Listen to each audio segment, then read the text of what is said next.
So therefore, the Lodha Committee was set up by Supreme Court, and it has made certain recommendation. So since the recommendation made by as per the instruction of Supreme Court, so the BCCI was bound to incorporate those amendment in their object laws.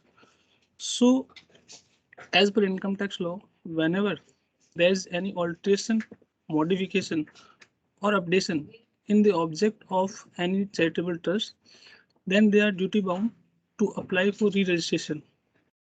So after incorporating the recommendation made by Lodha Committee, the BCCI has reapplied for re-registration, but the CIT or PCIT has rejected the registration application on the ground that since BCCI is conducting IPL, which is in the nature of trade, commerce, or business. So let me brief you more about what is charitable purpose. So Section 215 in Income Tax Act defines the term charitable purpose. Mainly there are 6 limbs: relief to poor, education, yoga, medical relief, prevention of environment and related activity, and the last, advancement of any other object for general public utility. But there is in the last limb there is one condition. So if the trust is engaged in carrying out business activity and it is receiving and the gross receipt is more than 20% from that business which is in the nature of trade commerce, 20% of total receipt, then for that year the charitable purpose, the condition of charitable purpose will be denied. So what happened in this case? The BCCI was conducting IPL and its receipt cross more than 20%. So the CIT has rejected the claim, but as you all know, or many of you might not know that the charitable purpose condition is for the this is for checking the exemption and not for registration. So the court has taken the cognizance and it has differentiated two terms: what is power and what is object. What is power and what is object? So for registration, the court has held that in order to check the registration, we need to see the object and not the power. It is the power of BCCI to conduct IPL, but it is not the object. Due to Lodha Committee, it has made the changes, which is its power. But the main object of the trust is always to promote. The main object of the trust is to promote cricket, and once the main object remains intact, then the charitable registration cannot be denied. So court has court has very beautifully pronounced the decision that it is the power, and power cannot be connotes to to object. So accordingly, since the main object were intact, which are and the power to generate revenue and which are ultimately utilized for accomplishing the object, then the registration cannot be denied. So this is the very important case law, because usually what was happening that whenever we apply for fresh registration, then the CIT always take the contention that since your object are mainly in the nature of business or trade, so you cannot be granted the registration. But now through this case law, the court has clearly differentiated that what has to be seen at the time of registration is the object and not the power. So if the main object of the trust are covered within the 6th limb of charitable purpose, which are like yoga, relief to poor, education, medical, then the registration cannot be denied. So this is the first case law, which is very important in for a charitable purpose, a charitable trust. So now coming to the second case law, As you can see, this is this is pronounced by Madras High Court in case of Praveen Kumar Rathi. So what was happening in this case? It is mainly the principle is with respect to principle of natural justice. So what was happening in this? What was happening in this case? The department has issued a notice to SSC to file the return within the 1 day, and thereafter it has issued one more notice and told SSC to file all the details within 3 days. So although the SSC had filed various details through online submission, but the tax officer has issued the order without considering those submission, and kind of it was kind of heavy demand was raised. So to be to say the least, the principle of natural justice was not followed. So owing to which the SSC has went uh, file a writ before the High Court, and High Court has allowed the writ and has said that it is already a well settled principle that proper opportunity of being heard should be provided to the SSC. So once if there is any default in the principle of natural justice, then such order cannot be treated as valid. So so High Court has considered the said order as invalid, and I also held that assessing officer is duty bound to provide reasonable opportunity of being heard, and this judgment once again signifies the importance of principle of natural justice.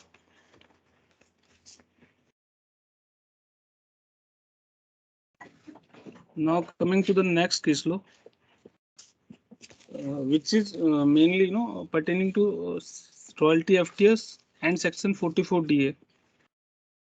So the case law was issued by Delhi ITT in the case of Intex C Asia Pacific. So let me brief you certain background. So there are some special section in the Income Tax Act which for applicable in case of if the SSC is engaged in the business of exploration of oil and wine rigs and all mining activities. So what was happening in this case law? The SSC was providing certain consulting services to its client who were engaged in the business of mining of minerals. So the rate of taxation in 44 BB is 10% of gross receipt. Means thereby, if the gross receipt is 100, then 10% of such amount will be treated as income from business purposes. While on the other side, if the section 44 DA is applicable, then the rate of the business income will be considered as 40%. So therefore, the department is always aligned towards section 44 DA instead of 44 BB or section 115A. So 44 DA is applicable only in cases where the non-resident is having any PE in India. But section 115A is applicable when the non-resident does not have any PE in India. But section 44 BB is applicable whether the non-resident had PE or not, but it will be applicable and prevail when the SSC is engaged in the business of or related business with respect to mining activities. So the court has discussed the section 917 which defines the term or definition of FTS, and it has held that in section 917 it provides that activities of mining or like project. So since the engineering services are provided with respect to mining services or to a client which is related to mining services, therefore it will be treated as royalty FTS, and it will be covered under section 44 BB and not under section 44 DA. Therefore, it will not be taxable under section 44 DA. So, has the services provided cannot be categorized in the nature of FTS.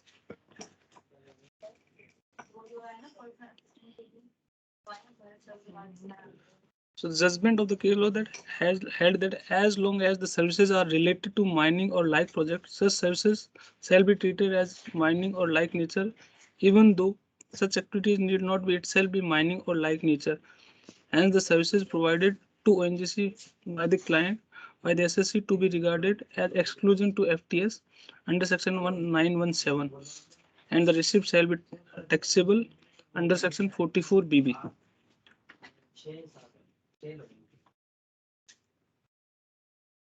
So this concludes our third case law.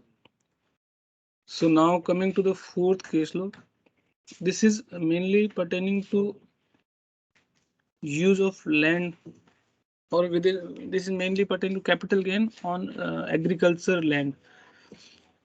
So in order to tell you the case was pronounced by Kerala High Court in case of Cochin Malabar Estate Private Limited, Industry Limited.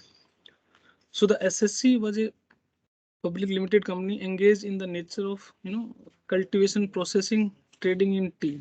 So during the course of assessment, or for this case law, the SSC has entered into an MOU with Kerala State Industrial Development Corporation for sale of land after removing all the rubber trees at the expense of SSC and carry away the cut trees. So later on, the AO has considered that cutting down those trees by the SSC in order to convert the agricultural land into non-agricultural land will be accessible to capital gain. So and since because and accordingly the SSC will be liable to pay capital gain, but the contention of the SSC was that at the time of cutting the trees, the nature of land was agricultural land, and the use by subsequent buyer will not change the nature of such property. And though the purpose of cultivation of tree was to make the land used for non-agricultural purpose, but the court has relied on this various Supreme Court and High Court judgment and contended that the taste on the basis which department has taxed his income under the head capital gain are not exhaustive in nature, and the taste, or the principle which needs to be checked on facts to facts basis. ITAT has relied in the case of Gujarat High Court and remarked that revenue erred in not appreciating the principle that property was not agriculture as on the date of sale to Kerala Development Authority, and the subsequent use by Kerala Authority will not be seen to treat the same as capital asset, and it will be treated as agricultural land. So basically High Court has checked two principle or two condition.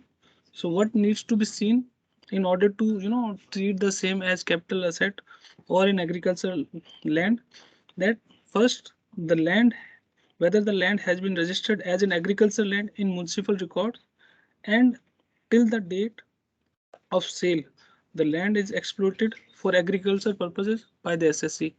So in this case also, the land till the time of sale the land was utilized for agricultural purposes, and the subsequent utilization by Kerala Authority will not define the nature. So accordingly, there will be no capital gain on this, on the or cutting of trees and all, and it will since the property was agriculture nature, so accordingly there will be no capital gain.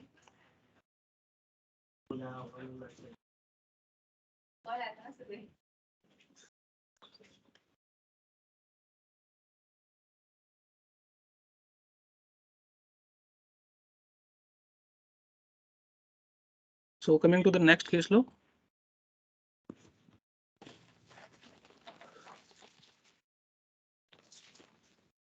So this case law was issued by Gujarat High Court in the case of Deep Industries Limited. So basically, this is pertaining to filing the revised return of income owing to the order effect of NCLT. So what happened in this case law? That the SSC had decided to demerge its oil oil and gas exploration business in 2018-19.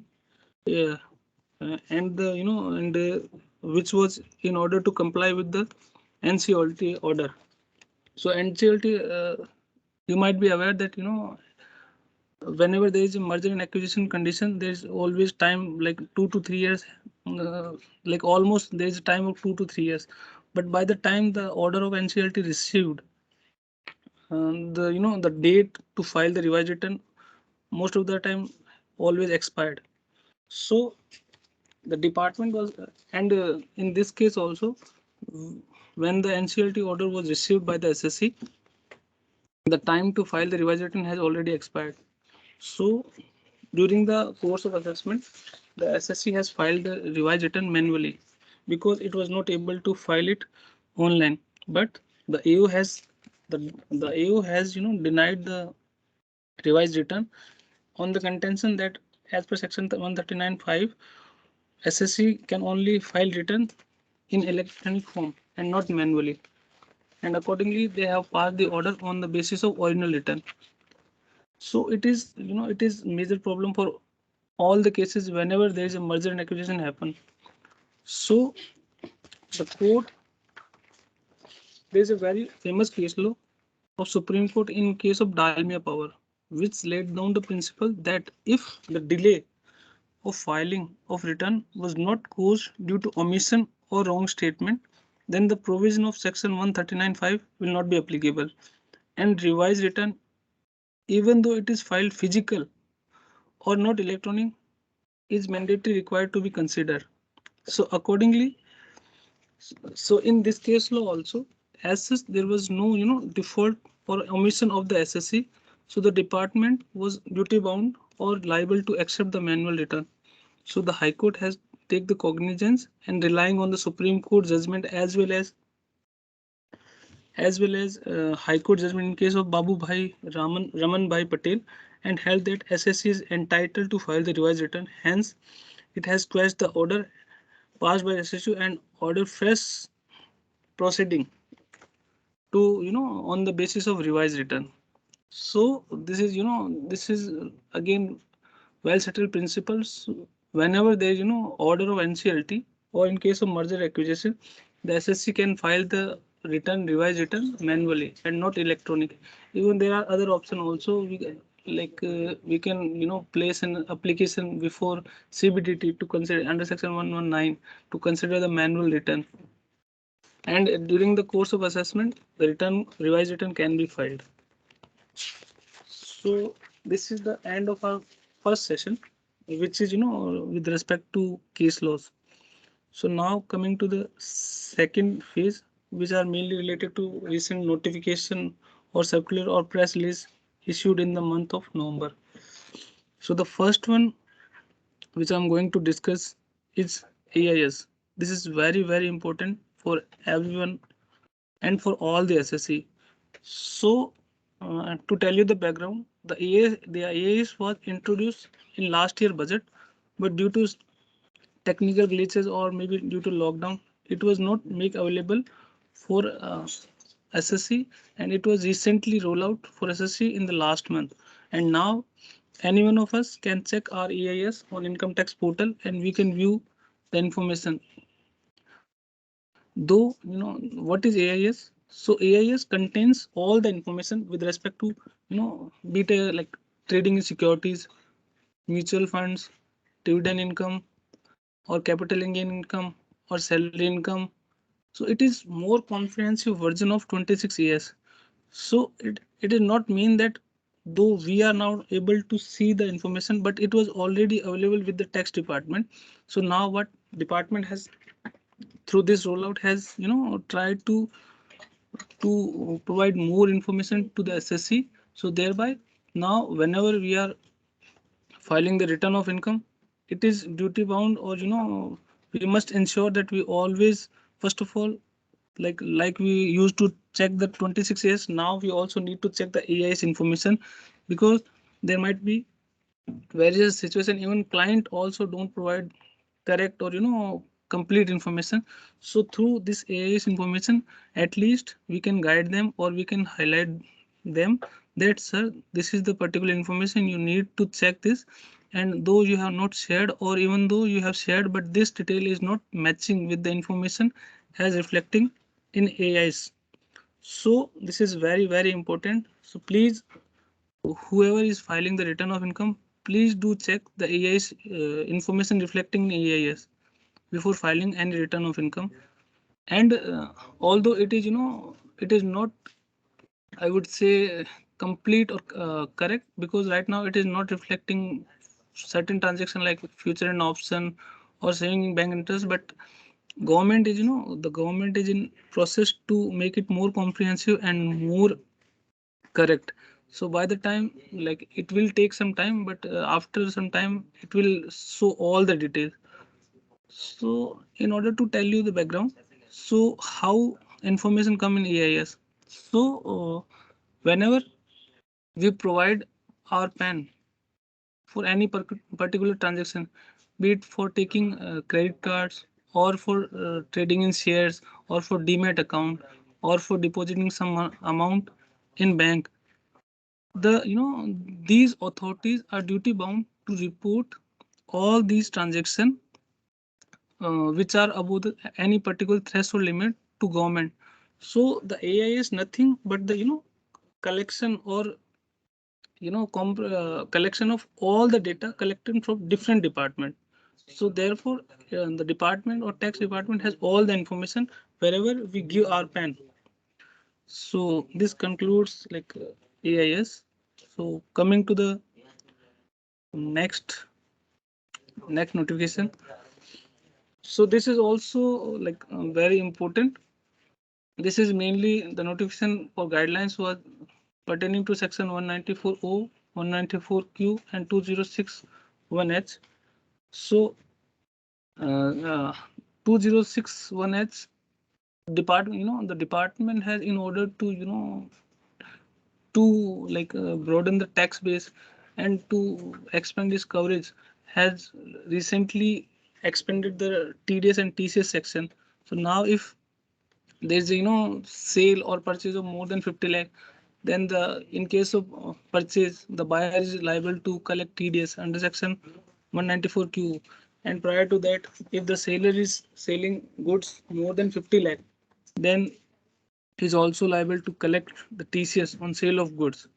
So, and again, if in case of e-commerce operator or e-commerce transaction, the e-commerce operator is also liable to deduct TDS at the rate 1% if the gross amount of sale on, there are certain conditions like it is applicable, it is not applicable to individual if the total turnover during a particular is less than 5 lakh. So there are various conditions, but to just tell you or summarize the guidelines provided this notification, it was that in case of e-auction, what was happening that in this the earlier notification, everything provided through e-commerce operator or any services in e-commerce were covering under TDS liability under section 194O. So now the government has clarified that e-auction services, which are mainly for taking only electronic like tenders and all, which will not be covered under section 194O. The second clarification was made. So in the main notification, the government has clarified that in case of in case if invoice reflect the differentiate amount, clearly reflect the differentiate amount between GST and the amount of purchase, then the TDS will not be applicable on GST. But what was happening, there are various taxes like in on petroleum products which are outside the preview of GST. So there was no clarity. So now government through this guidelines have clarified that the same analogy apply where in case of like petroleum product, the where cess or VAT is chargeable and the amount is clearly differentiate on the invoices, then TDS will not be liable. And now coming to the next point, applicability of department. So the government has clarified that 194 O or Q will not be applicable on government, but the PSU or government department will not be treated as outside from the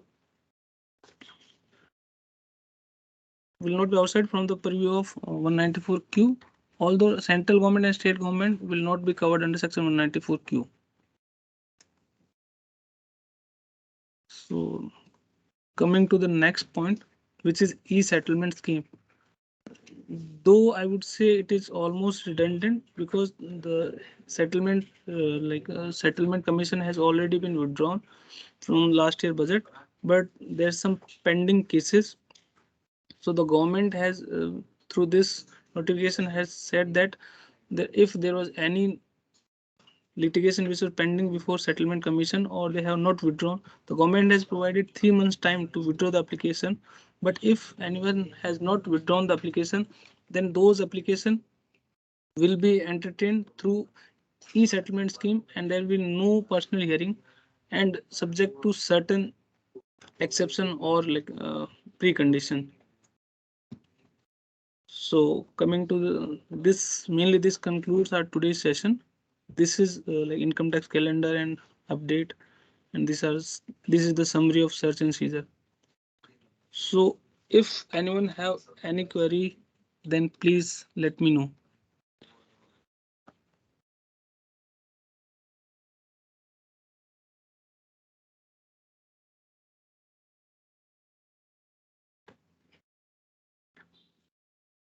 Everyone can put in their queries in the conversation box, please, if they have any. Sir, Anmol had one query. What is FTS? Please explain. So this is FTS is stand for fee for technical services.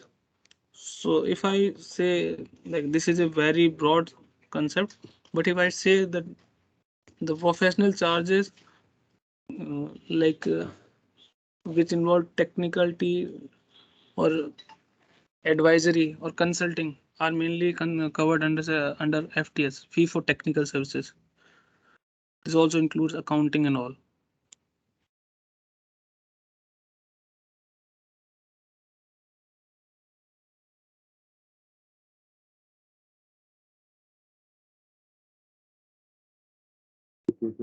Sir, I don't think there's any more questions for today's session. Okay, if anyone has any query, they can also after the Anmol has one more query. After the rollout of AIS, will 26 AS as useful? Yes, we need to consider both AIS as well as Form 26 AS. And if there is any discrepancy, then we need to connect with client that what is the correct amount or what is the we can for TDS. We also need to check Form 16 and 16A. So while filing the return of income, we need to go through all these documents.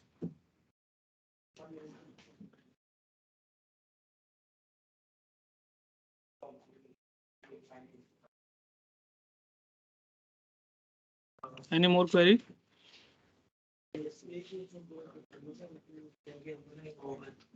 Sir, I think we are done for the day, sir. Okay. Okay.